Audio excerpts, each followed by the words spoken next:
and some of the complaints that the officers make about their working conditions are actually right, they are correct, they are justified. So we shall be looking at how to handle that within the resource constraints of the country and also within the independence and mandate of the Salaries and Remunerations Commission. But one way of even achieving some of the things that the non-benefit aspects of welfare is by reviewing the ministry's existing budget to remove non-core expenditure and deploying that expenditure to facilitate officers to protect our country, to protect our people and their property. With regard to cartels and drug barons, the Cabinet Secretary provides policy direction to the National Police Service and the other formations under the ministry. Through this oversight, which is provided in law,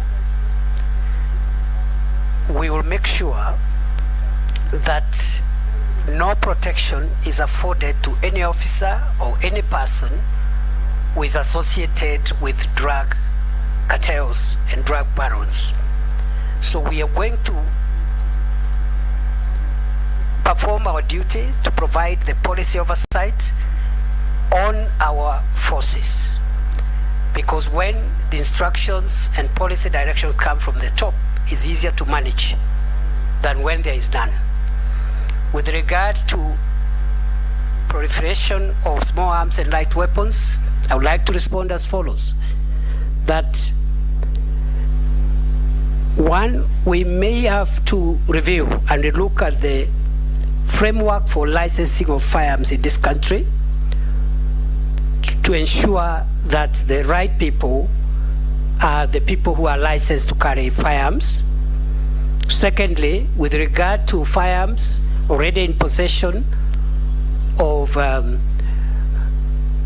the hands of criminals, we will have to review our policy on disarmament, demobilization, and reintegration to ensure that we mop out firearms in the wrong hands. And this is associated with the program that we discussed earlier in this session about how to ensure that we pacify and make it peaceful in most of the countries where bandits are reigning supreme. With regard to sub-counties, all sub-counties, locations, sub-locations which have already been established by law should have personnel. So I'll be sitting with all leaders who are representing areas which have this kind of needs, and this will be something that will implement with immediate effect so long as a sub-county has been gazetted in accordance with the law and the locations and sub-locations have been created in accordance with the established procedure. With regard to boundaries, the Constitution of 2010 froze the review of boundaries and applied the Districts and Provinces Act of 1992. But the Constitution also in Article 188 requires a review of boundaries, county boundaries, through a process which is independent from the electoral and boundaries process. So some of these historical issues will be resolved through that way. But in the meantime, the struggles around boundaries are normally struggles that are fueled by political leaders.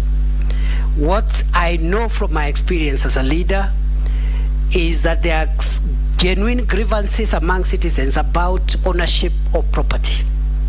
And therefore, the ongoing reforms on the land information management system that will provide the cadastre of the entire country will help remove these issues on who owns which property, because there are some people with title deeds on top of other people's property. The Ministry of Lands has just completed the cadastre for Nairobi City. I have been fortunate to see that cadastre, and you'll be shocked, people owning plots on roundabouts, on top of people's buildings, and inside Karura Forest. So once this cadastre process, and the Kenya Kwanza, the executive order signed by the president on 12th of October, has already identified this area of land information management, rolling out of these limbs and the preparation of the national cadastre as one of the reforms that will be taken across the country, so that you know where your property is and nobody has a title deed on top of somebody else's farm. But the boundaries issue will have to be resolved in accordance with Article 188 of the Constitution, and in accordance with the Districts and Provinces Act of 1992. Finally, on the issue of refugees, the traditional methods of providing durable solutions to the refugee problem, namely voluntary repatriation, local integration, and resettlement to third countries, the ministry will pursue them a little more robustly, especially considering genuine cases of local integration for refugees who have lived in this country for 40, 50 years and are not under any negative security profile. There is no need of sending somebody home who was born here and is 55 years old. He's going home, he's going to a country just to die. He's going to a country of his death as opposed to a country where he has lived all his life. But we'll couple this with the research